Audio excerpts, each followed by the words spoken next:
The irrigation ditch carved a silver line through the August heat, its cedar fence posts weathered to the color of old bone. Wicasa dismounted his paint mare, her flanks slick with sweat that carried the sharp tang of salt and fear from their 20-mile ride from Wolf's Crossing. At 32, he moved with the deliberate precision of a man who had learned that hasty movements invited bullets. The Henry repeating rifle across his shoulder caught afternoon light as he adjusted its leather sling and the weapon's familiar weight, both burden and comfort, like carrying the ghost of every man he'd killed or failed to save. Memory struck him like a physical blow, not of death, but of gnawing uncertainty that had eaten at his soul for 2 years. The skirmish at Crow's Nest Ridge haunted his dreams, still where cavalry sabers had cut down 4 Lakota warriors, while 7 railroad guards lay dying in the dust.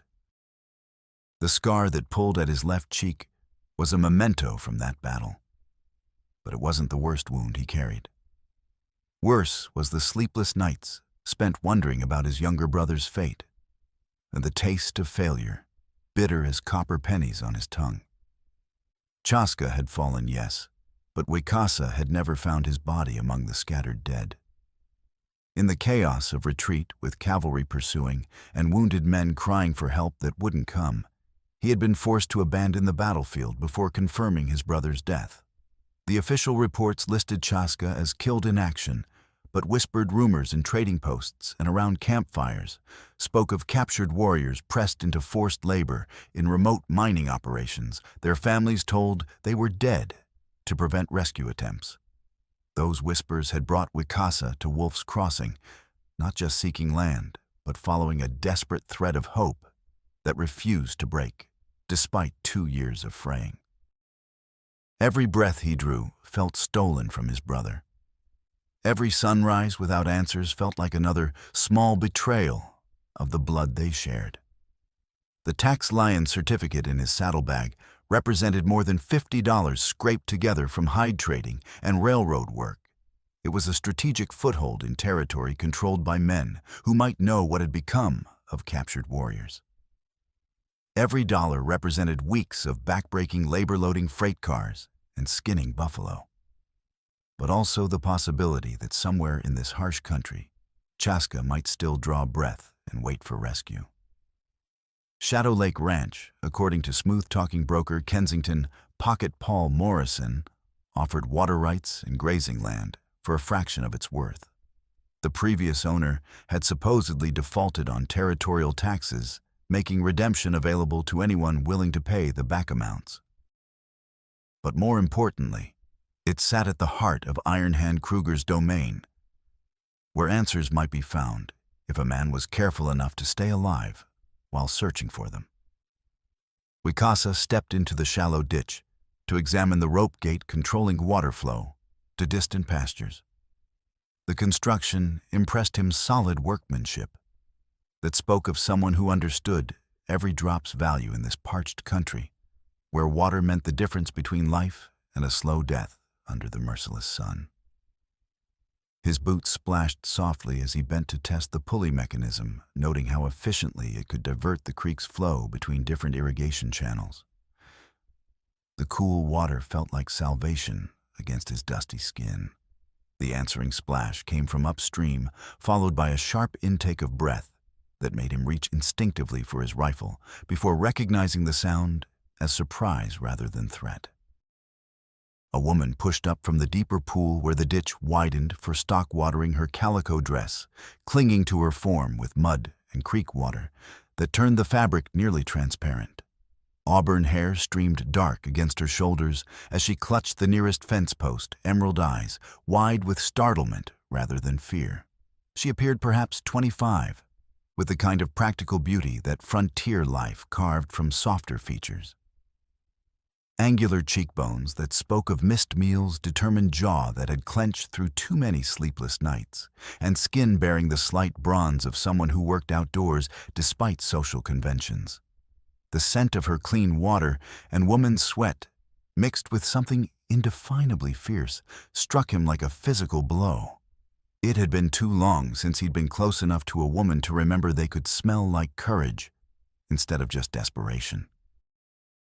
Easy there, Wicasa said, raising his left hand palm out while keeping his right clearly away from the rifle. His voice carried the measured cadence of someone accustomed to calming spooked horses and wary humans. Name's Wicasa. I paid $50 for this place, got a tax lien certificate by letter from the county. The woman blinked, water dripping from her chin as steam rose faintly from her wet clothes in the dry air. She studied his scarred face with the careful attention of someone who had learned to read danger in a man's eyes, taking in the careful positioning of his hands, the way he held himself ready but unthreatening.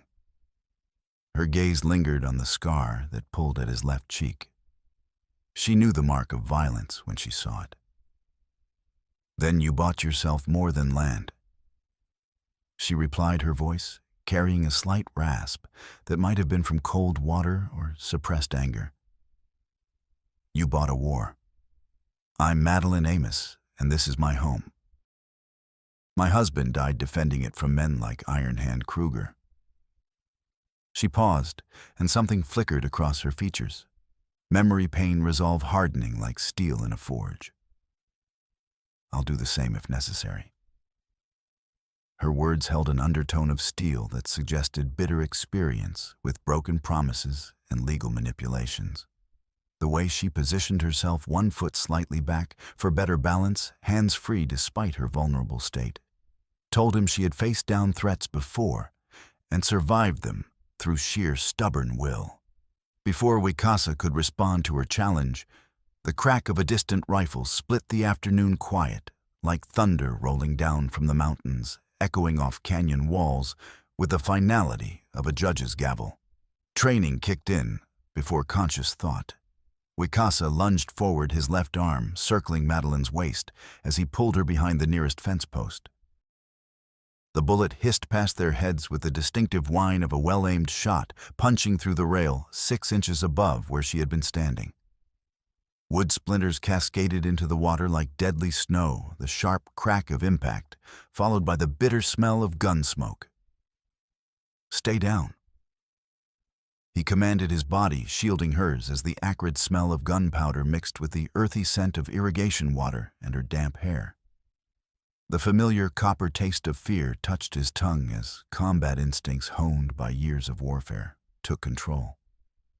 His heartbeat hammered against his ribs, but his breathing remained steady, the old rhythm of survival. Across the meadow, perhaps 200 yards distant, a mounted figure sat silhouetted against the western sky like death itself. Even at that distance, Wicasa could make out the distinctive profile of a Spencer carbine and the black eye patch that marked the shooter as Dead-Eye Dick, one of Iron Hand Kruger's most reliable enforcers. Dead-Eye raised his carbine in a mocking salute, the gesture carrying more menace than shouted threats could convey. Then he wheeled his horse and galloped toward the ridge, leaving only dust and the echo of hoofbeats that seemed to promise this was merely the opening move in a much larger and deadlier game. Madeleine's grip on Wicasa's forearm lingered longer than necessity demanded, her slender fingers pressing against corded muscle with an intensity born of shared danger. He became acutely aware of small details that seemed magnified by their proximity, the rapid flutter of her pulse at her throat, the way her breathing slowly steadied as the immediate threat passed, the unexpected warmth of her palm against his skin, creating a connection that went beyond simple gratitude. The scent of her fear mixed with something else, determination that refused to bend. "You didn't have to shield me," she said quietly, but her voice held genuine appreciation beneath the fierce independence that clearly defined her character. "Seemed like the right thing to do," he replied, though his gaze held on the quick rise and fall of her breathing. The way those resilient eyes searched his face for signs of deception or ulterior motive. The moment stretched between them, charged with the peculiar intimacy that comes from facing death together, however briefly. In that extended heartbeat, with muddy water still dripping from her hair and gunpowder hanging in the air like incense at a violent altar, Recognition passed between them. They were both fighters, both survivors, both standing on contested ground, with nothing but their wits and weapons between them, and whatever forces wanted them gone. Their eyes met and held. Something passed between them in that silence, understanding perhaps, or the recognition that some battles were too important to fight alone. "Well then," she said finally, releasing his arm and straightening to her full height, which brought her shoulder level with his collarbone. "That warning shot just made us both targets of the same enemy." She paused, water still streaming from her clothes, and he caught the faintest ghost of a smile. "Question is, what do you plan to do about it?" 3 days earlier, in the cramped lobby of Beaver Falls' only hotel, Wicasa had concluded the purchase that would entangle both their fates in ways neither could have anticipated.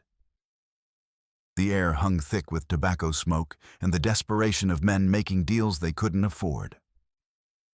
Pocket Paul Morrison spread documents across a scarred wooden table with a riverboat gambler's flourish, his rumpled suit and nervous habit of fingering his watch chain, marking him as a man, always one step ahead of creditors and consequences. Shadow Lake Ranch. Pocket Paul announced, tapping the deed with yellowed fingernails that spoke of too many years handling questionable paperwork. 160 acres of prime grazing timber rights, and most valuable of all, exclusive water rights to this irrigation system. Previous owner defaulted on territorial taxes 3 months running. His voice carried the oil-slick smoothness of a confidence man. "Counties required to auction, but they'll accept back taxes plus penalties. $50 total, a bargain that won't last long." The certificate bore official-looking stamps from Wolf's Crossing County and legal language that seemed legitimate to Wicasa's untrained eye, though something about the ink's color suggested recent manufacture rather than aged documentation. The paper felt wrong somehow. Too clean, too perfect for a document that should have weathered months in county files. But it represented entry into Iron Hand's territory, where he might finally learn the truth about Chaska's fate. During his careful investigation in town, Wicasa had heard disturbing stories that made his warrior's blood run cold. Missing Indians, supposedly killed in various conflicts, had sometimes been spotted months later, working under armed guard in remote mining camps, where questions weren't welcome, and curiosity could prove fatal. Iron Hand's silver operation at Poison Creek was mentioned repeatedly in these whispered accounts, always with furtive glances and lowered voices. The whispers spoke of men who went up the mountain and never came down, of families told their sons were dead when they might only be enslaved. The $50 represented everything he owned in the world, every hide scraped, every rail laid, every degrading job taken to survive in the white man's economy. But it also represented his best chance at answers that had eluded him for 2 years. If Chaska was alive somewhere in Iron Hand's domain, Shadow Lake Ranch would provide the perfect cover for a search that might otherwise prove impossible. Now, as he helped Madeline wring creek water from her dress, while watching for more of Deadeye's riders, Wicasa understood his $50 had purchased considerably more trouble than advertised. But perhaps, if he was very lucky and very careful, it had also bought him the ally he desperately needed. She led him toward a log cabin that commanded the rise overlooking irrigated fields, moving with the efficient grace of someone who had learned to manage every task herself through necessity rather than choice. The structure showed careful maintenance that spoke of pride in ownership, chinked walls sealed against winter wind's solid roof that would shed the heaviest rains, and a vegetable garden where tomatoes and squash grew in neat rows despite the late-season heat. As they walked, her skirts swished softly against tall grass that showed evidence of recent mowing, another sign of a woman who refused to let her property deteriorate despite working alone. The sound was oddly comforting, domestic normal, a counterpoint to the violence that had just shattered the afternoon quiet. "Built this with my husband 3 years back," she said, noting his professional appraisal of the construction. Her voice carried a note of pride mixed with something deeper loss, perhaps, or the fierce determination to honor the dead through the care of what they'd built together. Amos died of fever last spring, but not before Iron Hand had done his best to worry him into an early grave. Been working it alone since fighting off 3 separate attempts to force me into selling below market value. The words carried weight beyond their surface meaning. Wicasa heard the steel in her voice when she spoke of fighting, saw the way her shoulders set when she mentioned Iron Hand. This woman had already decided she would die before she would surrender what her husband's sweat had built. 40 acres under irrigation. She continued gesturing toward the checkerboard of verdant fields stretching toward distant mountains that rose like the backbone of the world itself.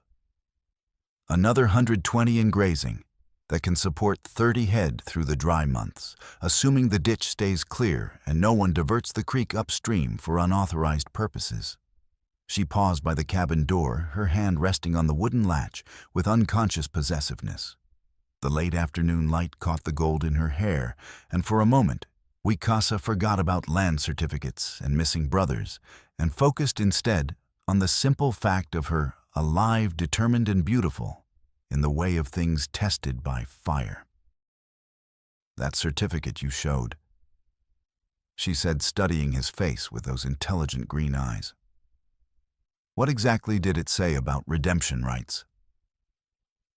Wicasa pulled the document from his shirt pocket, unfolding it carefully to avoid tearing what might be his only proof of legitimate claim. The paper crackled like autumn leaves, brittle with importance. "Says the previous owner has 6 months to pay back taxes plus penalties to reclaim property, if they can't or won't pay ownership transfers to the certificate holder." Madeleine disappeared into the cabin and returned with a wooden box that rattled with the sound of important papers carefully preserved. From it, she extracted a tax receipt bearing the same county seal as his certificate. Though the quality of paper seemed notably different, older, more yellowed with the authentic wear of genuine age. "Paid April 10th, she said, handing him the receipt with the air of someone producing irrefutable evidence. 5 days early, same as always. Amos never missed a payment in his life, and neither have I." Her voice hardened. Someone's been playing games with the county records, changing dates and falsifying documents like we're pieces on a chessboard. Comparing the 2 papers in the fading afternoon light, Wicasa's jaw tightened as discrepancies became apparent. The handwriting matched between certificate and receipt, but dates had been altered with different ink that hadn't had time to fade naturally. Someone had carefully changed the payment date from April 10th to May 15th, creating artificial delinquency that justified the tax lion's sale. The forgery was skillful, but not perfect. A man would have to know what to look for, but once you saw it, the deception was clear as sunrise. Any idea why Iron Hand wants this particular piece of land so badly? Wicasa asked, though he suspected the answer involved more than simple cattle grazing rights. "Water," Madeleine replied grimly, her voice carrying the weight of someone who had spent months analyzing her enemy's motivations. "This creek feeds into Poison Creek up in the mountains, where Iron Hand's been running some kind of mining operation for the past 2 years. Word around town is he needs more water than the natural flow provides, especially during dry summers when the creek runs low and his machinery stops working." This information confirmed what Wicasa had hoped to hear. If Iron Hand was indeed using forced labor at his mining operation, getting close to that site would be essential for any rescue attempt. But it also meant the stakes were higher than simple land ownership. They were dealing with a man who needed their water rights to maintain what might be a highly profitable criminal enterprise built on human suffering. Before either could pursue the topic further, the drumming of multiple hoofbeats across hardpan announced visitors approaching from the direction of town.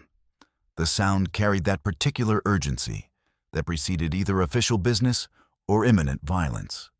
They moved to the single window, peering through gingham curtains at 2 riders who approached at a measured pace, that suggested deliberate intimidation rather than immediate threat. Deputy Thaddeus Fitzgerald had the soft look of someone who collected bribes more often than chased actual criminals. But the Colt revolver on his hip appeared well-maintained and ready for use. His companion was younger and leaner, with pale eyes that cataloged everything for future reference. The kind of man who remembered faces and filed grudges for later collection. Unlike Deadeye's theatrical black patch, this man's menace lay in perfect stillness, and the way his right hand never wandered far from the bone-handled knife sheathed at his belt.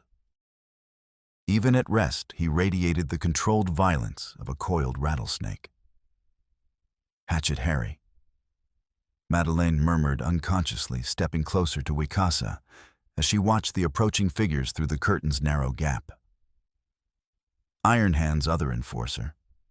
They say he's killed more men with that knife than most gunfighters manage with bullets." Her voice dropped to barely above a whisper. "And that he enjoys his work more than decent folks should." Fitzgerald dismounted with the careful movements of a man whose horse carried more weight than nature had designed the animal to bear. Harry remained mounted, his pale gaze fixed on the cabin window, like a predator studying prey through tall grass, calculating distances and angles of attack with professional interest. "Madeleine Amos?" Fitzgerald called with false heartiness that carried across the yard like a threat wrapped in courtesy. "Need a word with you and your visitor about some legal matters that require immediate attention." The smell of their horses drifted through the evening air, sweat and leather, and something else, something that reminded Wicasa of battlefields after the shooting stopped. These men carried death with them like a familiar companion. Wicasa checked loads in his Henry rifle, while Madeleine verified her shotgun was ready. The familiar ritual of weapons preparation providing comfort in uncertain circumstances. The metallic sound of shells sliding home had its own music, the percussion section of Survival's symphony. They stepped onto the small porch together, maintaining enough space to present separate targets, while staying close enough for mutual support if violence erupted. The evening air felt charged, like the moment before lightning strikes. Deputy Aunt Madeleine acknowledged with the cool politeness of someone who had learned to distrust representatives of local law enforcement. "What brings you out this way on such a pleasant evening?" "Official business, I'm afraid." Fitzgerald's smile was as genuine as a $3 bill. "Got formal complaints about trespassing on private property and fraudulent claims to land ownership. Seems someone's been making assertions about legal rights that don't match county records." He nodded toward Wicasa with theatrical disappointment. "That certificate you showed around town yesterday, afraid it ain't worth the paper it's printed on. Official county records show this property belongs to Mrs. Amos, here free and clear of any competing claims." Interesting how county records can change overnight. Wicasa observed his voice level as mountain stone. Almost like someone with access to official seals and flexible interpretations of legal procedures decided to rewrite history. Harry's hand drifted toward his knife handle, with deliberate menace, the movement designed to intimidate rather than threaten immediate violence. When he spoke, his voice carried the soft drawl of a man who had learned that whispered threats often proved more effective than shouted ones. "Careful how you talk about county officials and official county business." Harry said each word precisely enunciated. "Some folks might take that kind of talk as insulting to properly constituted authority. Some folks might take offense. And when folks like me take offense..." He let the sentence hang unfinished, his pale eyes never leaving Wicasa's face. The racial implications hung in the air like smoke from a distant fire. Wicasa's grip tightened on his rifle knuckles, showing white against dark skin. But he kept his voice steady with the discipline learned through years of careful survival in hostile territory. Some folks might take attempted fraud and document forgery as worth investigating by federal authorities. He replied, each word carefully chosen to avoid giving them legal excuse for violence, while making his own position absolutely clear. Federal authorities who don't have personal financial interests in local business arrangements. Fitzgerald's false smile widened, showing teeth stained yellow from tobacco and poor hygiene. Now, no need for hard feelings or wild accusations that might get a man into serious trouble. His voice carried the patronizing tone of someone explaining simple facts to a slow child. Simple misunderstanding is all. You head back where you came from, collect your $50 from whoever sold you that worthless paper, and we'll call everything square between us. He paused, letting his gaze drift meaningfully toward Madeline before returning to Wicasa. Stay around stirring up trouble over settled legal matters, and things might get genuinely unpleasant for everyone involved, especially the innocent folks who might get caught in the middle.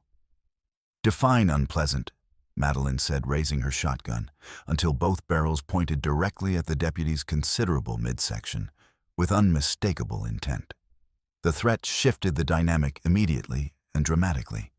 Fitzgerald's hand moved toward his revolver, but stopped when Wicasa's Henry swung to cover Harry, who had begun dismounting with the fluid grace of a predator preparing to strike. Poor hospitality. Harry observed, settling back into his saddle with apparent casualness that fooled no one present. His voice carried that same lazy drawl, like discussing weather over morning coffee, rather than the possibility of imminent bloodshed.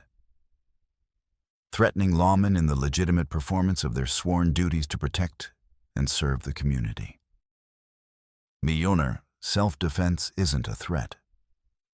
Wicasa replied with the quiet authority of someone who had faced down cavalry charges and lived to tell about it. It's the natural response to armed trespassers making demands they have no legal right to make on private property. For a long moment, that felt like hours, 4 people held positions like chess pieces frozen in the middle of a crucial game, each calculating angles and distances while trying to read deadly intentions in their opponent's eyes. The only sounds were distant cattle lowing in far pastures and the whisper of mountain air moving through irrigation ditches that had suddenly become worth men's lives. The silence stretched taut as a bowstring heavy with the promise of violence. Wicasa could smell his own sweat, could hear the rapid beating of his heart, could taste the metallic flavor of adrenaline on his tongue. Beside him, Madeline held her shotgun steady as a rock, and he found himself thinking that this woman would not flinch when the shooting started. Finally, Fitzgerald lowered his hand and gathered his reins with exaggerated casualness, designed to suggest he was leaving by choice rather than necessity. Well, I reckon I've delivered my message clear enough for anyone with sense to understand. What happens next depends entirely on the choices you folks make over the next few days. He paused, meeting Wicasa's eyes directly with the cold confidence of a man who had delivered similar warnings before and seen them carried out to their logical conclusions. Of course, accidents happen awful easy in this territory, especially to folks who don't understand local customs. Man could get hurt real bad, and it might be days or weeks before anyone found him. His gaze shifted to Madeleine. Shame if something unfortunate happened to a nice widow lady, too. Real shame. As the 2 men wheeled their horses and rode toward the mountains, where columns of distant smoke marked Iron Hand's various operations, Wicasa noticed they didn't head toward town, as lawmen conducting legitimate official business should have done. They rode like men reporting to their real employer, and that employer wasn't the territorial government. That evening, purple shadows stretched across irrigated fields, like the fingers of approaching night, as Wicasa helped Madeline check boundary lines for cuts or tampering that might indicate sabotage or preparation for theft. They walked the perimeter in companionable silence, alert for signs of surveillance or hostile preparation. The work had a comfortable rhythm that felt natural despite their brief acquaintance, Madeleine examining wire for breaks, while Wicasa watched surrounding ridges for movement, their improvised partnerships settling into patterns born of shared necessity and mutual respect. The air had cooled with sunset, carrying the scent of growing things and clean water smells that spoke of life persisting despite the threat of violence. Night sounds began their ancient chorus owls calling from cottonwoods, the distant yip of hunting coyotes, the rustle of small creatures in tall grass. "You're not just here about the land, are you?" she asked quietly as they reached a grove of cottonwoods that provided cover from distant observation. Her voice carried the directness of someone who had learned to cut through deception and evasion to reach truth. "There's something else. Something personal." The perceptiveness of her question caught him off guard, but something in her tone suggested she had earned the right to honest answers. The moonlight caught in her hair, and he found himself thinking that she deserved better than half-truths and evasion. "What makes you think that?" "The way you asked about Iron Hand's mining operation when most folks would be worried about cattle grazing rights. The careful questions about what goes on up at Poison Creek when any rancher would be more concerned about water flow and irrigation schedules." She stopped walking and turned to face him fully. "You're looking for something specific up there, or someone." Wicasa studied her face in the fading light, weighing how much truth he could afford to reveal to someone he barely knew, but might need to trust with his life. Her eyes held no judgment, only patience, and something that might have been understanding. "My younger brother was supposedly killed 2 years ago in a skirmish with railroad guards at Crow's Nest Ridge," he said finally. "But I never found his body among the dead, and lately I've been hearing stories that don't match the official reports." The words came harder than he'd expected, carrying weight he'd grown accustomed to, bearing alone. Stories about captured warriors forced into mining labor, their families told they were dead to prevent rescue attempts. Understanding dawned in her intelligent features like sunrise breaking over the mountains. "You think he might be alive working as forced labor in Iron Hand's mining operation?" "It's possible.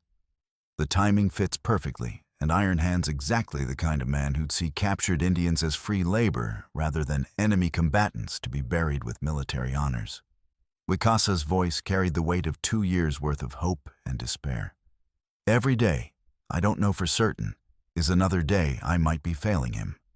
Madeline nodded slowly, processing the implications with the methodical thoroughness of someone who understood that survival often depended on gathering all available information before making crucial decisions. "That would explain why you're willing to fight for land you've never seen," she said, "and why $50 represents your entire worldly wealth. It's not really about the ranch at all. It's about getting close enough to find out the truth." "The ranch matters too," Wicasa said, surprised by the conviction in his own voice, as he looked at the neat fields and sturdy buildings she had maintained alone, through sheer determination.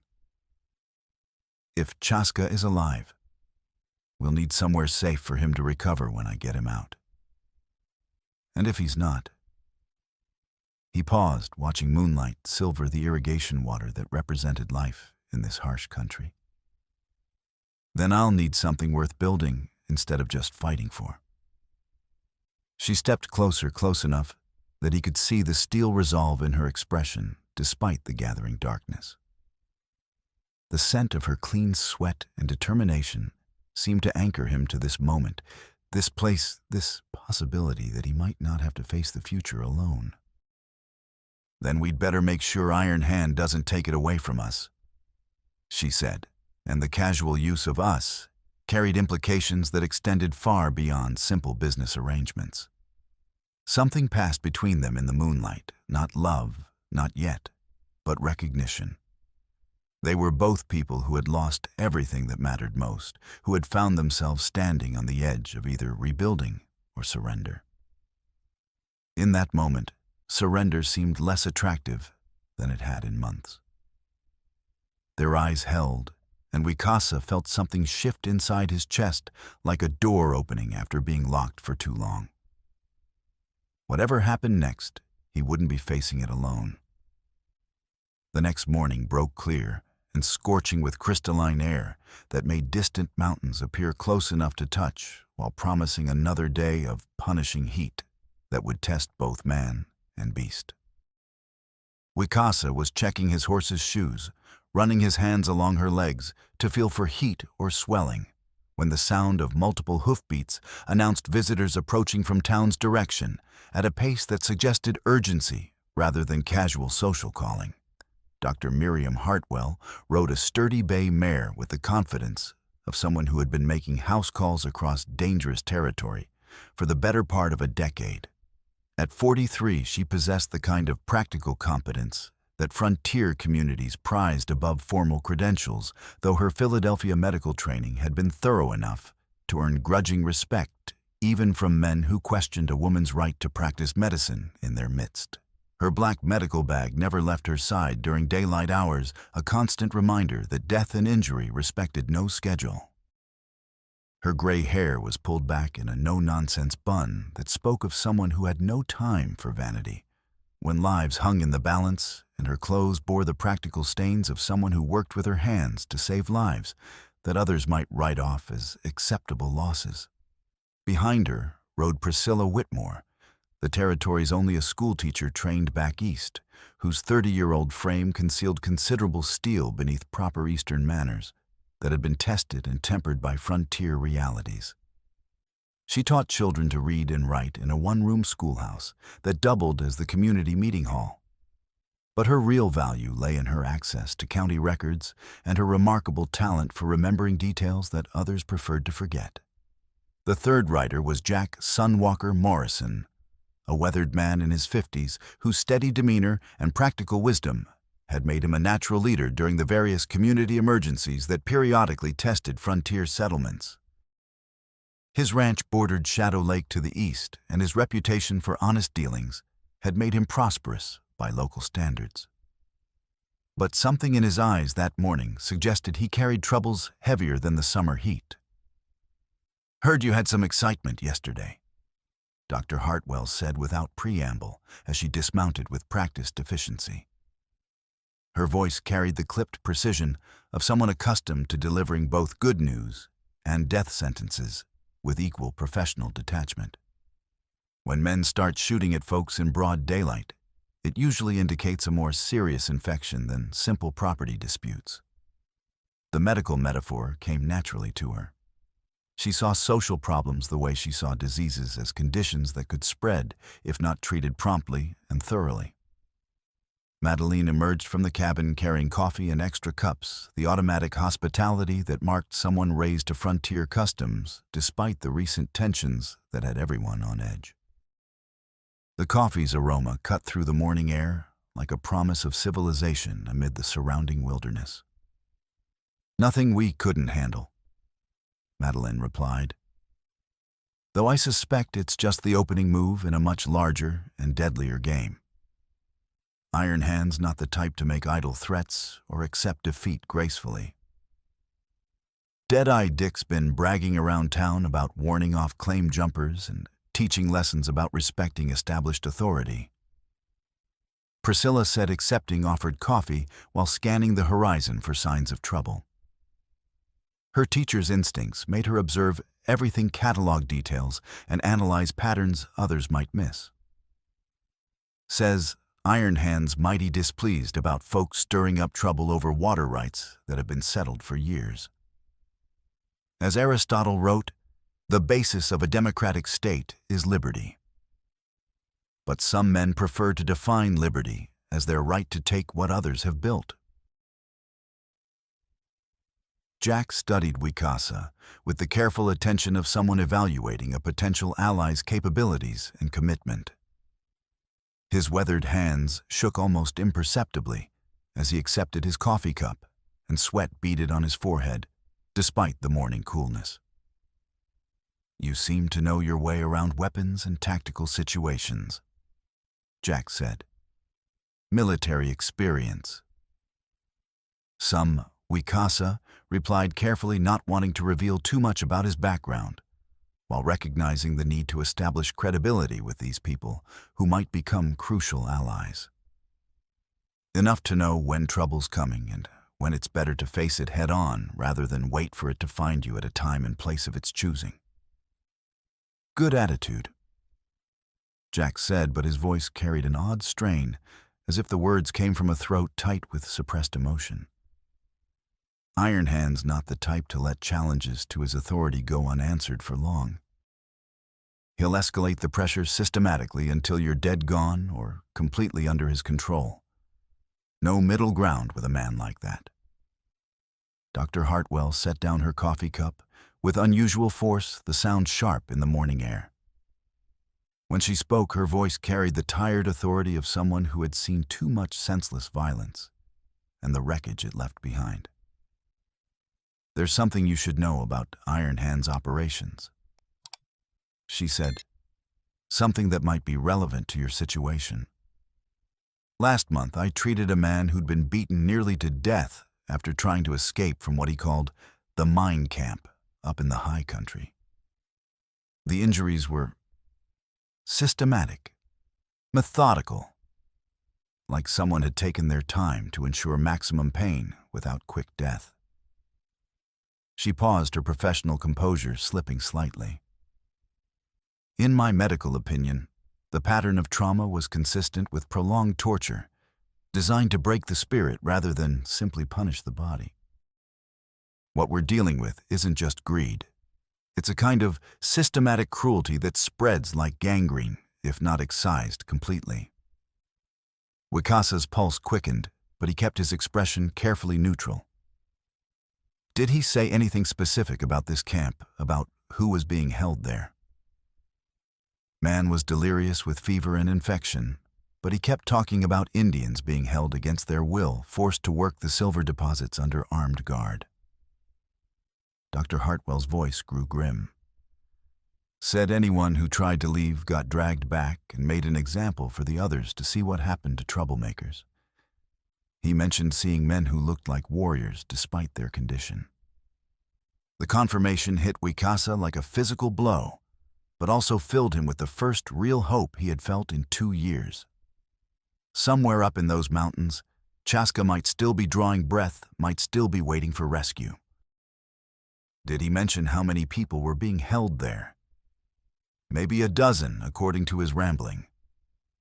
Could have been more. He wasn't in any condition to give reliable testimony. But he was specific about the location up at Poison Creek in the high country, where the silver deposits are richest and the law's authority grows thin as mountain air. Priscilla leaned forward conspiratorially, lowering her voice, despite the isolation of their location. Her teacher's training made her methodical in presenting information, building from basic facts toward larger conclusions. I've been conducting my own investigation into recent land transactions and tax payments, she said with the precision of someone who understood that details mattered. That tax lion certificate you purchased isn't the only suspicious document I've discovered in the county files. There are 3 others for properties along the main watercourses, all supposedly delinquent, despite clear evidence of current payments being made. She produced a folded paper from her coat with the care of someone handling potential evidence. It's a coordinated scheme designed to create legal chaos and obscure the true nature of the land grab.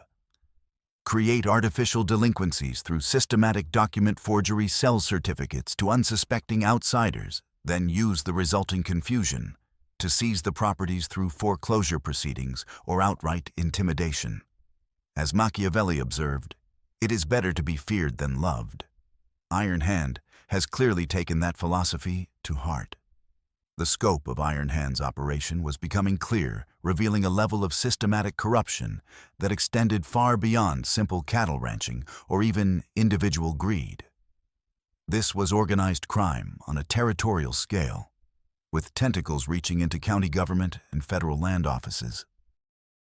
But more importantly, Wikasa now had confirmation that captured warriors were indeed being held at the mine, which meant his desperate hope might not be misplaced after all. What would it take to get close enough to that mining camp for reconnaissance? He asked Jack, who seemed to know the territory better than anyone else present. Jack's expression grew thoughtful as he considered the tactical challenges involved. But something flickered across his features, a tightening around his eyes, that might have been pain, or guilt, or fear. His hands trembled more noticeably as he set down his coffee cup. Poison Creek runs through a narrow canyon with steep walls and limited access points. He said, his voice carrying the strain of someone forcing himself to speak normally. Only one good approach road, and it's heavily watched by armed guards who shoot first and ask questions later. The terrain makes it nearly impregnable against direct assault. He paused, studying Wicasa intently, with eyes that seemed to be memorizing his face. But if someone could create enough distraction elsewhere, draw off the security force to deal with threats to other parts of Iron Hand's operation. Another pause longer this time. You're not just talking about reconnaissance, are you? You're planning some kind of rescue operation. If there are people being held against their will, someone needs to do something about it. Wicasa replied, not wanting to reveal the personal nature of his interest, while making his commitment clear.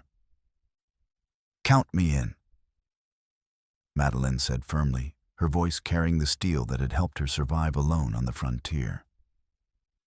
Iron Hand killed my husband, as surely as if he'd pulled the trigger himself. Amos died because the constant stress of fighting off Iron Hand's pressure broke down his health and left him vulnerable to fever. Her eyes held the cold fire of someone who had found purpose in revenge. I owe that man a debt that can only be paid in blood. Dr. Hartwell nodded grimly, her medical training having shown her the connection between emotional stress and physical illness.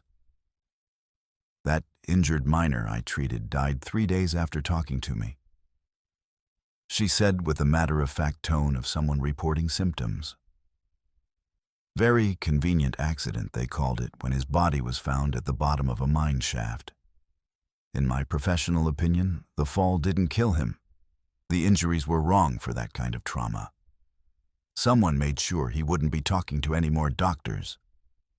As the group discussed possibilities and began forming the outline of a plan, Wicasa found himself watching Jack's reactions with the careful attention of someone whose survival had often depended on reading subtle signs of deception or hidden agenda.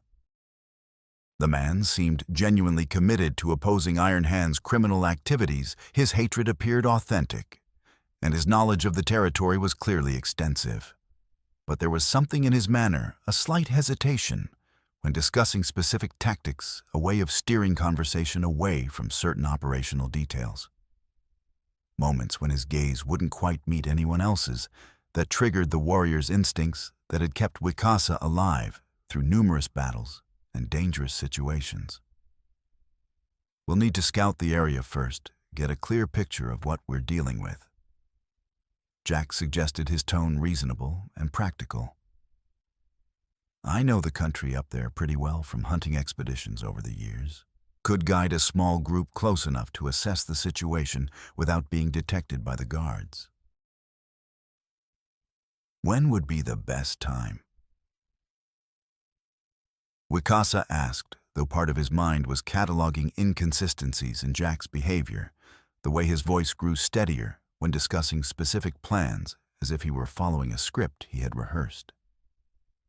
Give me a day to arrange things with my ranch hands, make sure my own operation can run without me for a few days. Jack replied, and now his hands were completely steady, as if making definite plans had calmed whatever internal storm had been troubling him. Day after tomorrow before dawn. We'll need to move fast and quiet, get in and out before anyone realizes we've been there. As the visitors prepared to leave, Jack lingered behind for what appeared to be a private word of caution. His weathered face was haggard in the morning light, and Wicasa noticed dark circles under his eyes that spoke of sleepless nights. You should understand, Jack said quietly, his voice carrying the weight of someone who had lived through previous conflicts. This isn't just about your tax certificate or even about helping those people at the mine. If we move against Iron Hand directly, there's no going back to the way things were. He'll hunt us down one by one until we're all dead or driven out of the territory permanently. I understand the risks involved. Do you really? Jack's expression was unreadable in the shifting light, but his voice carried undertones that might have been resignation or something else entirely. Because once we cross that line from passive resistance to active warfare, we'll be fighting for our lives with no guarantee of federal help or legal protection. The territorial government's corrupt enough that Iron Hand might be able to brand us as the criminals. He paused, his gaze drifting toward the mountains, where smoke from Iron Hand's operations stained the morning sky. Are you prepared for that kind of total commitment? Are you prepared to sacrifice everything, including the people you care about, for the chance to rescue your brother? Something in the man's tone made Wikasa study his weathered features more carefully, but he could read nothing beyond apparent concern for the dangers they would all be facing. Yet the question felt oddly specific, as if Jack knew more about Wikasa's motivations than he should have. If my brother's up there, I don't have any choice in the matter. No. Jack said slowly, his voice heavy with what sounded like genuine regret. I suppose none of us really have a choice anymore. Sometimes a man finds himself trapped between two kinds of damnation, and all he can do is choose which one he can live with.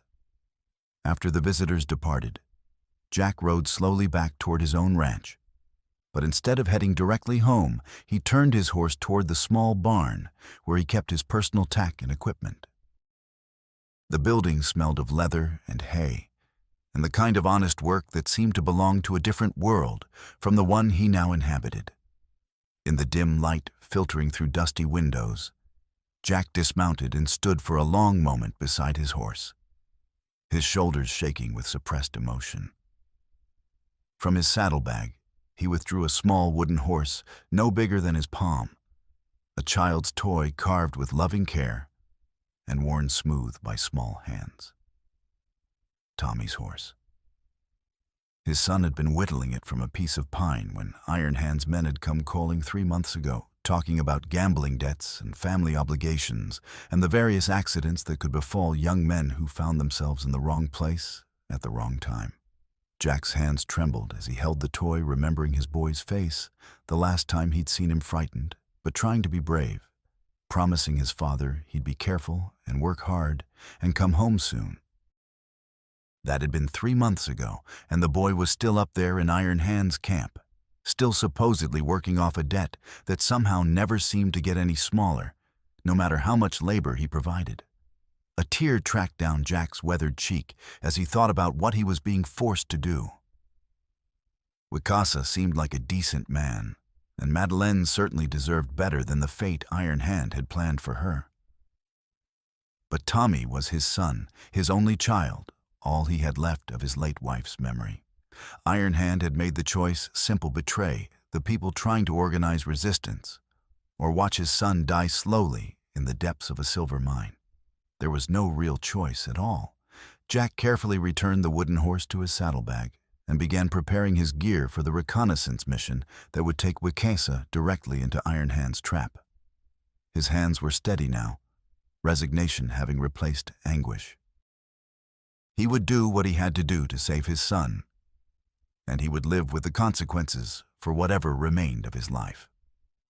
2 days later, 3 hours before dawn, Wikasa crouched behind a granite outcropping with Jack and 2 of the rancher's most trusted hands, studying the mining camp spread below them in Poison Creek's narrow canyon.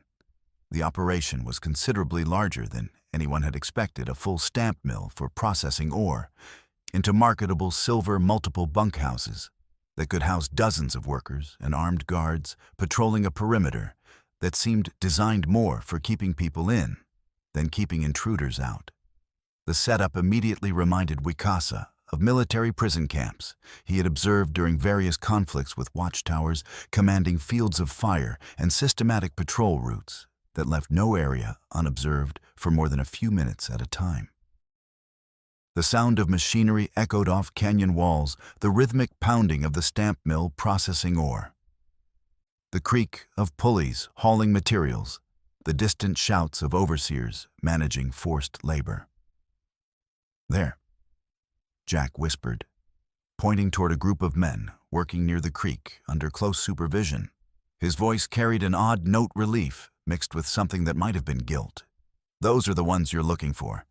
Even at this distance, Wicasa could see that several of the workers moved with the distinctive bearing of warriors, despite their ragged clothing and obvious exhaustion from months of brutal labor.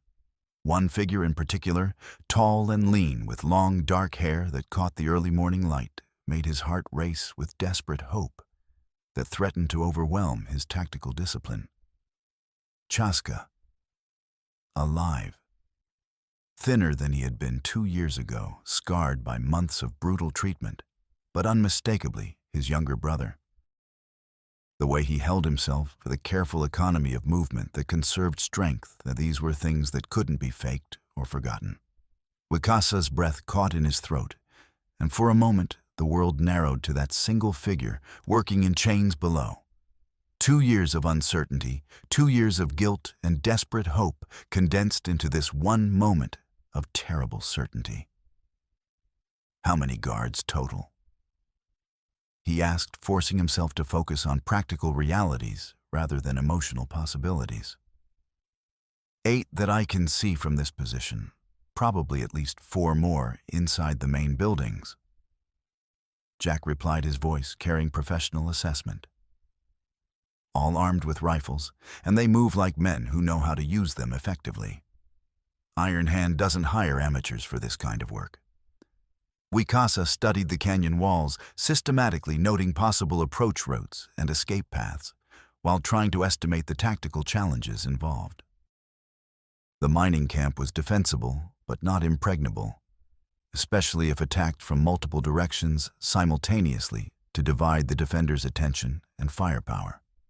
The morning air carried the acrid smell of smelting silver, mixed with wood smoke and unwashed bodies, the scent of human misery processed into profit. Somewhere down there, his brother was breathing that same poisoned air, working under the constant threat of violence to make other men rich. "We'd need a significant distraction." He murmured more to himself than the others, as his mind worked through various scenarios. Something major enough to draw the guards away from the workers, long enough to... The sentence was interrupted by the distinctive metallic sound of rifle hammers being cocked behind them, a sound that every experienced fighter recognized as the prelude to death or capture. The clicks seemed to echo off the canyon walls like a death knell. Wicasa spun around to find themselves surrounded by 6 armed men, all with weapons trained on their position with professional precision. The ambush had been perfectly executed. They had been so focused on the camp below that they had failed to notice the trap closing around them from above. "Hands up nice and slow," commanded a familiar voice that carried the lazy menace of someone who enjoyed having the upper hand. Dead-Eye Dick emerged from behind a large boulder, his Spencer carbine aimed directly at Wicasa's chest with unwavering steadiness. "Mr. Kruger's been expecting you gentlemen for quite some time now." The morning light caught the metal of his eye patch, and his remaining eye held the cold satisfaction of a hunter who had finally cornered his prey after a long and patient stalk. Jack rose slowly from his concealed position, but his face showed resignation rather than the surprise that should have characterized someone walking into an unexpected trap. The expression confirmed what Wicasa's instincts had been telling him for the past 2 days. This had been planned from the beginning. "Sorry about this," Jack said quietly, though he couldn't meet Wicasa's eyes directly. His voice carried the weight of a man who had sold his soul and found the price higher than he could afford to pay. Didn't have any real choice in the matter. The betrayal hit like a physical blow, but Wicasa's training kept him focused on immediate survival rather than emotional reaction. Understanding enemy motivations could wait. Staying alive couldn't. Your family, Wikasa asked, pieces of the puzzle falling into place as he remembered Jack's nervous behavior and the dark circles under his eyes. My son Tommy. Iron Hands had him for 3 months now, supposedly working off a gambling debt that keeps growing no matter how much work the boy does. Jack's voice carried the crushing weight of a father's love, turned into a weapon against him. Told me Tommy would have a convenient accident if I didn't keep him informed about any organized resistance to his operations. Jack's shoulders sagged, as if carrying an invisible burden too heavy to bear. I tried to steer you away from direct action, hoped you'd just take the money and leave. But when you insisted on reconnaissance, you led us exactly where Iron Hand wanted us to go. I led you into a trap that was planned from the moment you showed that tax certificate around town. He's been orchestrating this entire situation, waiting for the right moment to eliminate all potential threats to his operation at once. Jack's voice broke slightly. He knew you'd come looking for your brother eventually. All he had to do was wait and use the right bait. Deadeye gestured impatiently with his rifle, the movement sharp and decisive. Enough family reunion talk. Mr. Kruger wants to meet the famous warrior who thinks he can raid private property and steal valuable workers. He's got some interesting propositions to discuss. As they were marched down into the canyon under heavy guard, Wikasa caught clear glimpses of the forced laborers working under armed supervision. His heart lurched when he made direct eye contact with Chaska across the distance between them. His brother showed no sign of recognition beyond a slight straightening of his shoulders and a barely perceptible nod. But Wikasa saw the flicker of hope in those familiar dark eyes, hope mixed with warning. Whatever happened next, at least now he knew the truth. Chaska was alive, and their grandfather's teachings about the unbreakable bonds between brothers had not been proven wrong by death or separation. But the trap was closing around them like the jaws of some massive predator, and escape seemed impossible. Iron Hand Kruger waited for them beside the massive stamp mill, a man in his 50s whose expensive clothes and carefully groomed appearance couldn't disguise the fundamental brutality that had built his extensive empire through violence and corruption. His left hand bore the distinctive scars that had earned his notorious nickname Burns from a forge accident in his younger days that had left him with permanently limited use of 2 fingers. But it was his eyes that marked him as truly dangerous, cold, calculating, absolutely devoid of the empathy that distinguished human beings from predatory animals. When he looked at people, he saw only resources to be exploited or obstacles to be eliminated. The famous Wikasa Iron Hand said with mock courtesy that carried more menace than outright threats, "I've been looking forward to this meeting ever since you started asking inconvenient questions around Wolf's Crossing. You've caused me considerable trouble with your meddling in legitimate business affairs." His voice carried the cultured tones of a man who had received education and refinement, which somehow made his casual cruelty more disturbing than simple brutality would have been. This was evil with a college education and a banker's understanding of profit margins. "Legitimate," Wikasa replied, nodding toward the forced laborers who continued working under guard despite the drama playing out nearby. "Is that what you call slavery? I call it practical the way business is done out here." Iron Hand replied with the casual tone of someone discussing livestock rather than human beings. "These men were captured in armed conflict against authorized railroad development. Instead of executing them as unlawful combatants, I've provided them with useful employment that benefits the entire territory." He gestured toward the busy mining operation with obvious pride. "They work off their debt to civilized society while contributing to economic development that will benefit generations of settlers. It's really quite merciful if you think on the alternatives. And if they refuse to work or try to escape, Iron Hand's smile was cold as winter stone and twice as deadly. They don't refuse, and they don't escape. Hungry men work harder than fed ones, and men who understand the consequences of disobedience rarely require additional motivation.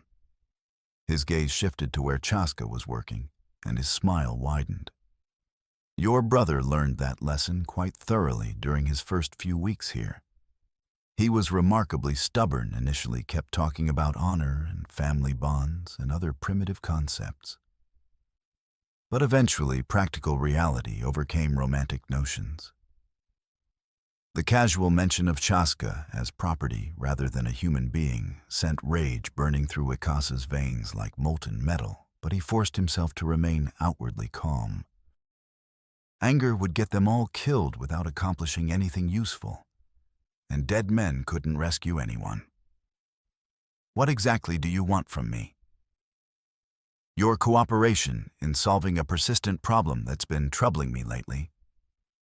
Iron Hand replied, with the reasonable tone of a businessman outlining a mutually beneficial arrangement. The territorial government has been asking uncomfortable questions about labor practices in remote mining operations spurred by complaints from bleeding heart reformers who don't understand frontier realities. He began pacing back and forth, hands clasped behind his back, like a professor delivering a lecture. Your public testimony that these men are here voluntarily working off legitimate debts under fair conditions would be extremely helpful in quieting such unwelcome official interest. A respected war chief vouching for the humane treatment of his people would carry considerable weight with federal investigators. And if I refuse to provide false testimony, then you and your brother will provide educational demonstrations about the consequences of defying legitimate authority. Iron Hand replied without changing his conversational tone. The other workers will watch you die slowly and painfully, and they'll remember that cooperation is the only path to continued survival in this harsh country.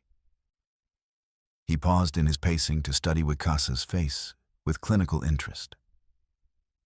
You see, the beauty of this arrangement is that it serves multiple purposes simultaneously.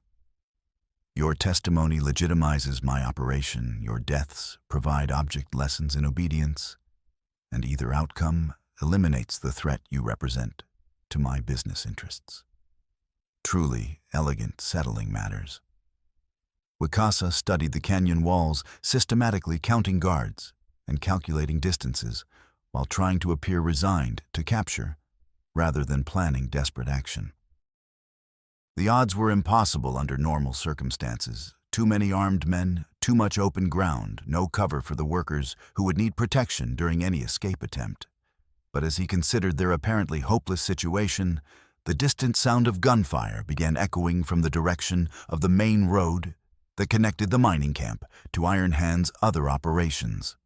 The shooting was sustained and intense, suggesting a significant battle rather than casual target practice or hunting. Iron Hand's confident expression shifted to sharp concern as one of his guards came running from the direction of the disturbance. His face flushed with exertion and alarm. "Boss, we got serious trouble at the main compound," the guard reported breathlessly.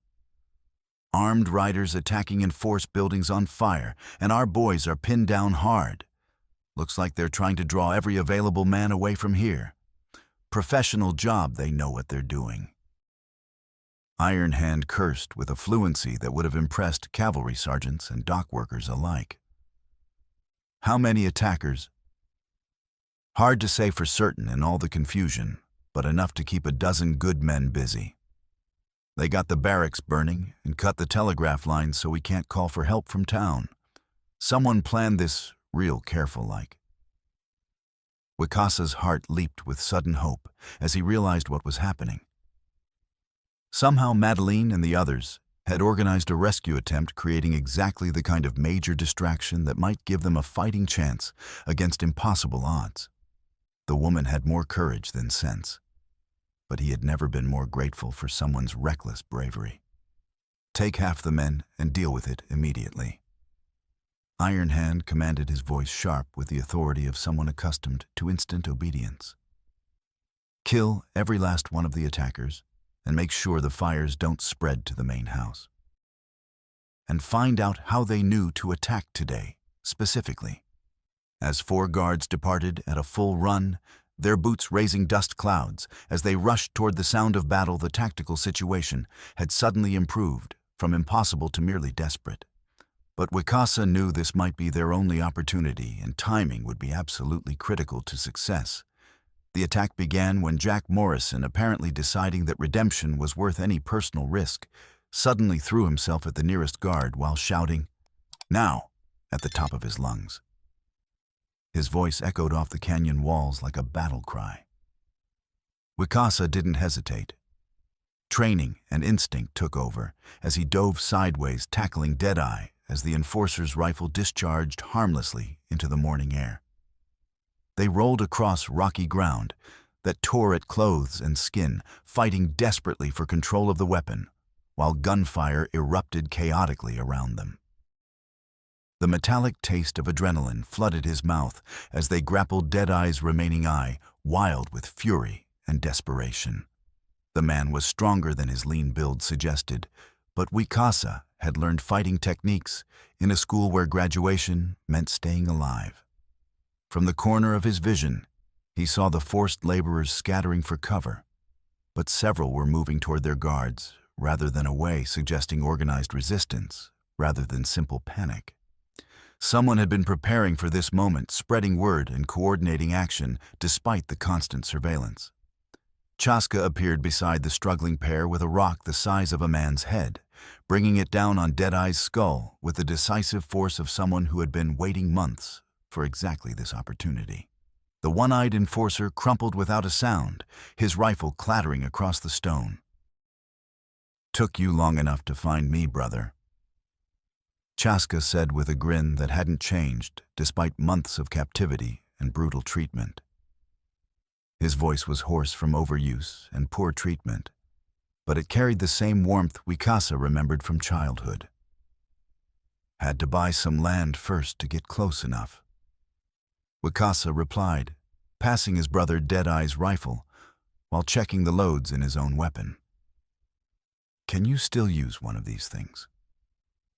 Well enough to make our enemies regret their life choices?"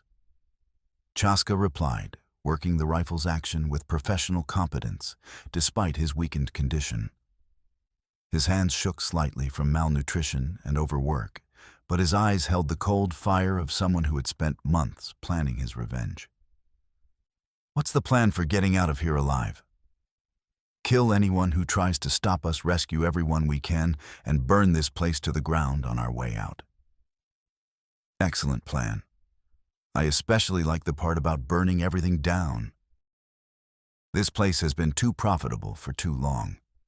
Working together as they had during countless hunting expeditions in their youth, the brothers began a fighting withdrawal toward the canyon mouth, rallying the other captives and keeping Iron Hand's remaining guards pinned down behind mining equipment and supply wagons.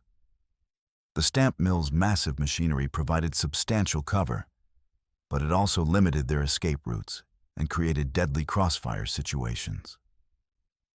The sound of battle filled the narrow canyon, rifle fire echoing off stone walls, men shouting orders and curses, the crash of equipment being overturned for cover. The acrid smell of gunpowder mixed with dust and the metallic scent of blood. Iron Hand himself had taken position behind the ore crusher, his rifle spitting fire with the deadly accuracy of someone who had spent years settling business disputes with bullets rather than lawyers. A shot grazed Wakasa's shoulder, spinning him partially around and nearly dropping him before Chaska could drag him to better cover behind a pile of ore-filled sacks. The wound burned like a brand, and warm blood soaked his shirt, but the bullet had only creased muscle without hitting bone. He'd had worse injuries from hunting accidents. "Can't keep this up much longer." Chaska called over the sustained gunfire, his voice already showing the strain of prolonged combat after months of inadequate food and brutal working conditions. We need those reinforcements you mentioned to show up soon, or we're going to be feeding the buzzards. As if summoned by his desperate words, the thunder of galloping horses echoed from the canyon entrance, growing louder by the second. The sound carried over the gunfire like approaching salvation. Madeleine appeared first, her horse at full gallop, as she rode directly into the gunfight with her shotgun blazing and her face set in lines of grim determination. Her hair streamed behind her like a battle flag, and her eyes held the cold fire of someone who had found her purpose in violence. Behind her came Dr. Hartwell Priscilla, and more than a dozen men Wicasa didn't recognize, but who fought with the desperate efficiency of people defending their homes and families against a common enemy. Their arrival changed everything. "The cavalry has arrived," Chaska observed with satisfaction, working his rifle bolt with renewed energy. And they brought friends. The tide of battle turned instantly and decisively. Caught between two coordinated forces and rapidly being outnumbered, Iron Hand's remaining guards began throwing down their weapons in surrender or fleeing toward the high country on foot, where the terrain offered better concealment. But Iron Hand himself refused to accept defeat, making a final desperate stand behind the stamp mill with the fury of a man watching his entire empire crumble around him. His expensive clothes were torn and stained with dust and powder smoke, but his eyes still held the cold calculation that had built his criminal organization. "You think this changes anything?" he shouted over the dying gunfire. "You think destroying one operation will stop what I've built? I own judges, politicians, territorial officials. You're just delaying the inevitable." The confrontation came down to Iron Hand and Wicasa, facing each other across 20 yards of open ground, both men's rifles empty and no time to reload, before the other could close the distance.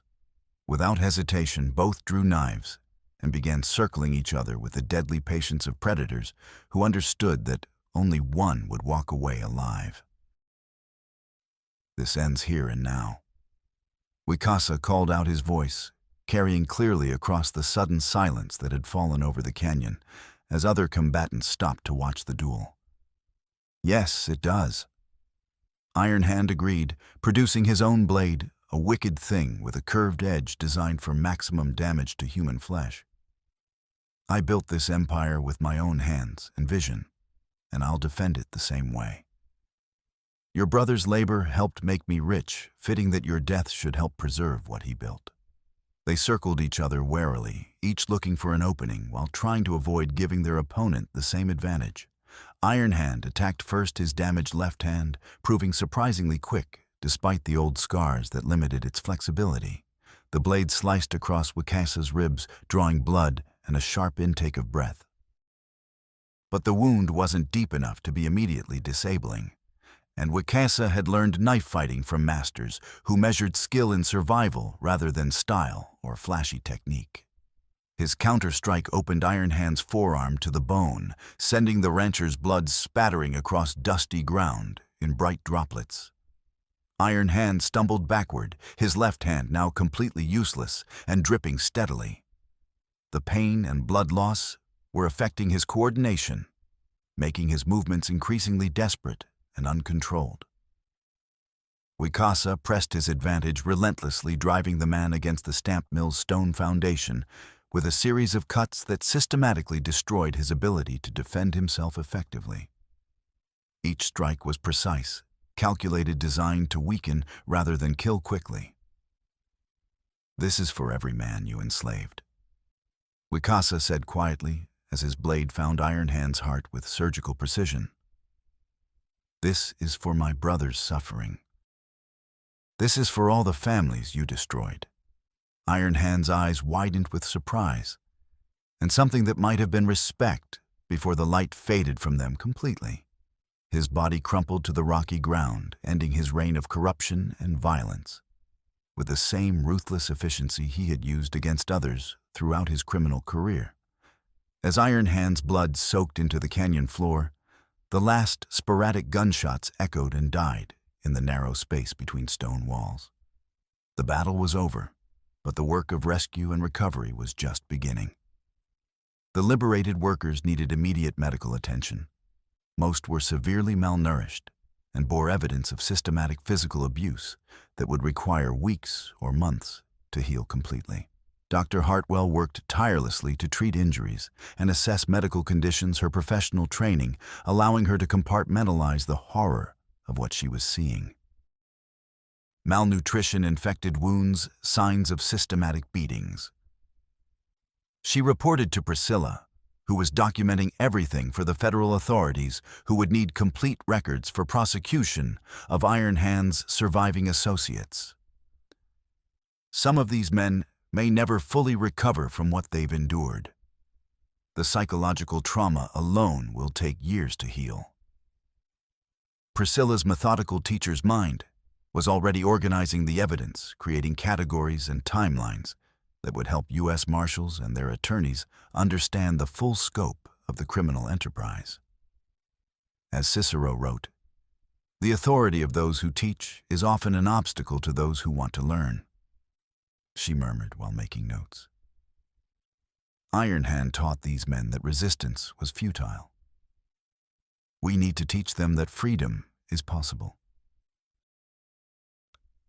But it was Madeline who approached Wicasa as he sat beside the creek, letting the cold mountain water wash blood from his wounds, while Chaska rested nearby, slowly coming to terms with his freedom after months of captivity and degradation.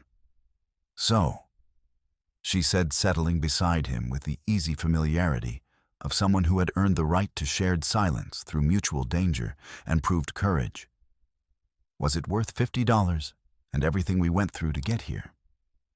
Wicasa looked around at the scene. Liberated prisoners receiving desperately needed medical care, evidence of Iron Hand's extensive crimes being carefully documented for legal proceedings, his brother alive and beginning the long process of healing despite everything they had endured together and separately. The air still smelled of gunpowder and blood, but underneath those scents of violence lay something else. The clean smell of mountain water and growing things, the promise of life reasserting itself after a long winter of suffering. "Every cent," he replied without hesitation. "Though I suspect the real costs are just beginning as we try to rebuild what Iron Hand destroyed and help these men recover their lives." She nodded toward where federal marshals were arriving to take control of the situation and begin the complex legal processes that would follow. Marshal Brennan says the investigation will take many months to complete. Iron Hand's criminal operation extended into 4 different territories, with corruption reaching all the way to Washington politicians and territorial appointees. "And what about Shadow Lake Ranch?" "Officially yours now, according to the federal authorities who've examined all the documents. Seems your tax certificate was the only completely legitimate piece of paper in Iron Hand's entire filing system." She paused, studying his profile in the afternoon light that filtered down through the canyon walls. "The question is, what exactly do you plan to do with legitimate ownership of a working ranch?" It was a question that deserved serious consideration and honest answers. The ranch represented everything he had been desperately seeking: a chance to build something lasting and worthwhile, a place where people could work together regardless of their racial or cultural background, a future that honored both the dead and the living, while pointing toward something better than endless cycles of violence and revenge. But it also represented something he hadn't expected when he paid $50 for a questionable piece of paper in Wolf's Crossing, a genuine partnership with someone who had proven herself worthy of complete trust and unlimited respect. "Depends on several factors," he said carefully, not wanting to assume too much about her feelings or future plans. "What would you think about expanding our business partnership beyond the current arrangements?" Madeline turned to study his face directly, her expression serious, despite the slight smile playing at the corners of her mouth. Something passed between them in that look, understanding, recognition, the acknowledgement of feelings that had grown from shared danger into something deeper and more enduring. Are you proposing what I think you're proposing? If you're willing to consider it. We work well together under pressure, and there's certainly more than enough work for two people to handle on a spread that size. He paused, feeling heat rise in his face, despite everything they had been through together. Partnership in all things, if you're agreeable to the arrangement. Just the work, she asked with the directness that had characterized their relationship from the beginning. Not just the work, he admitted, the words coming easier now that the possibility was out in the open. Though that's definitely important too. But I was thinking more along the lines of a permanent arrangement. Legal and otherwise. She leaned closer, close enough that he could see the gold flecks in her green eyes and the way her expression softened when she thought he wasn't watching carefully. The scent of her courage and determination, mixed with something indefinably feminine, made him think of future possibilities rather than past losses.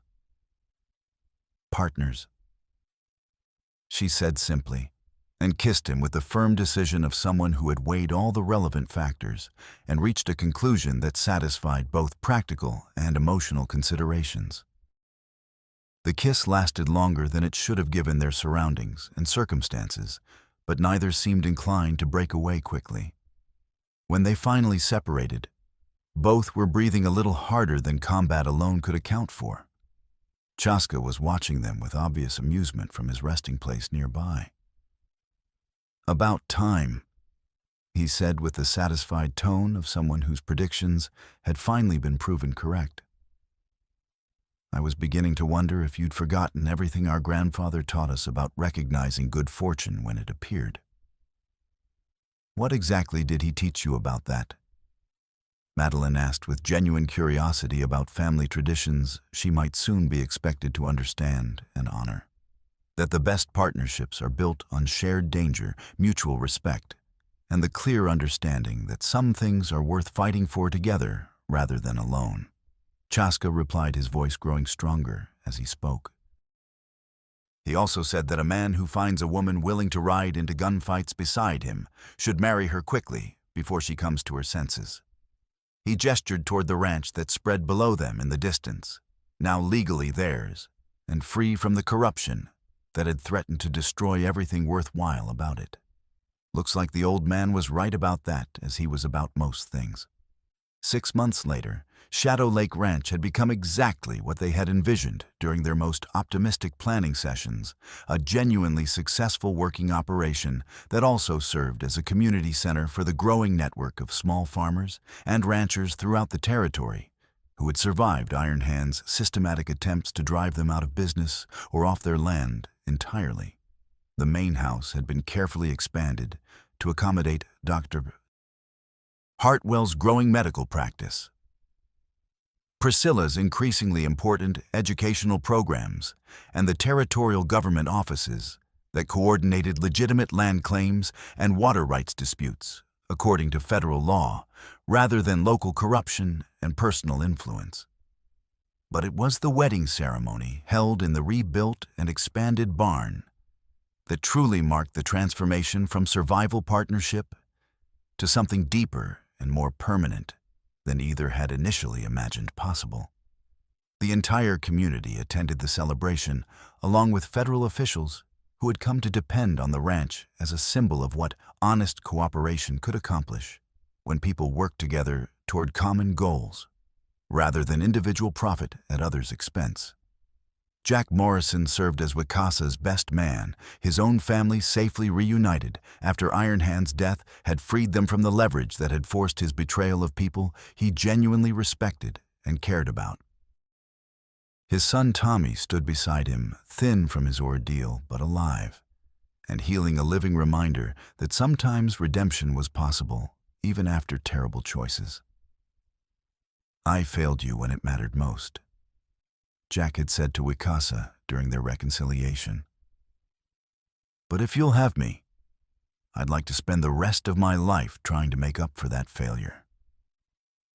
His public testimony about coercion and threats had helped U.S. Marshals and their attorneys understand the full scope of the criminal organization they were systematically dismantling through legal proceedings that would continue for years. As Wicasa and Madeleine exchanged vows before friends and neighbors who had risked their lives to make this moment possible, Chaska stood beside them with the quiet satisfaction of someone who had found his own purpose and place in their shared enterprise. His work with the horses had expanded into a breeding program that was already drawing favorable attention from throughout the territory, while his knowledge of traditional Lakota methods was helping other former captives readjust to freedom and begin rebuilding their interrupted lives. To partnerships built on trust earned through shared hardship. Marshal Brennan offered in his formal toast, raising a glass of locally distilled whiskey toward the setting sun, and to the understanding that some things are worth fighting for together rather than accepting defeat alone.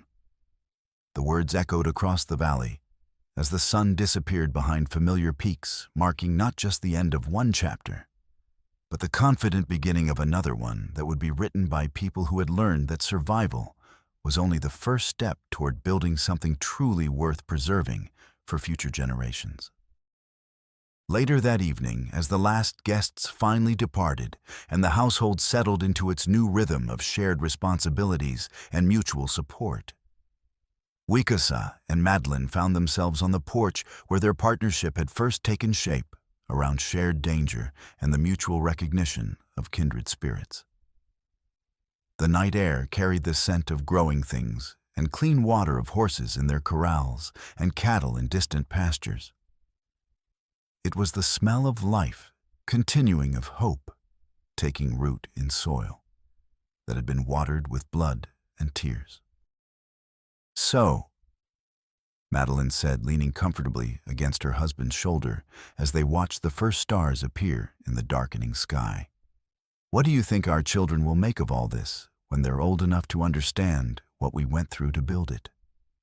The question surprised him, with its casual assumption of a future he had never dared to imagine during the long years of searching and fighting and wondering whether his brother was alive or dead.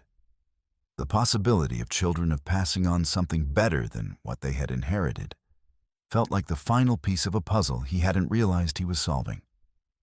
"I think," he said slowly, his voice thick with emotions he rarely allowed himself to feel, "they'll take it completely for granted that people from different backgrounds can work together to build something genuinely better than what they inherited from previous generations." "Good," she replied with deep satisfaction. "That's exactly what they should think and exactly what we're going to make sure happens." Around them, the ranch settled into its peaceful evening rhythms, cattle moving quietly in distant pastures, horses nickering softly in their corrals, and the constant whisper of water flowing through irrigation ditches that had become symbols of life and hope rather than conflict and desperation. It was the sound of success earned through courage and partnership, of a future built on foundations strong enough to support whatever challenges tomorrow might bring, to test their resolve and commitment. In the distance, a train whistle echoed across the valley, carrying its cargo of civilization and inevitable change toward destinations that would reshape the entire territory in ways none of them could fully predict. But for the first time since arriving with $50 and desperate hope, the sound represented opportunity and progress rather than disruption and threat to everything they held dear.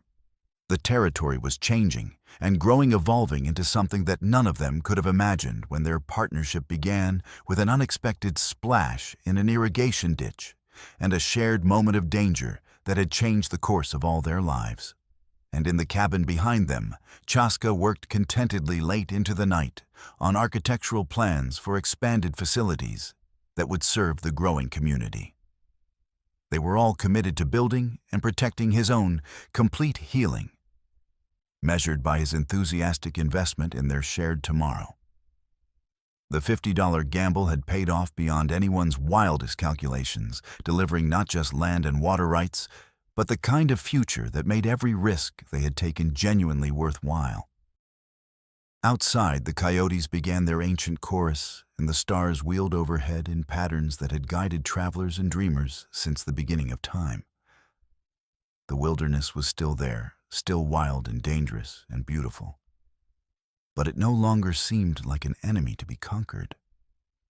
It had become instead a partner in the great work of building something worthy of the price they had all paid to create it.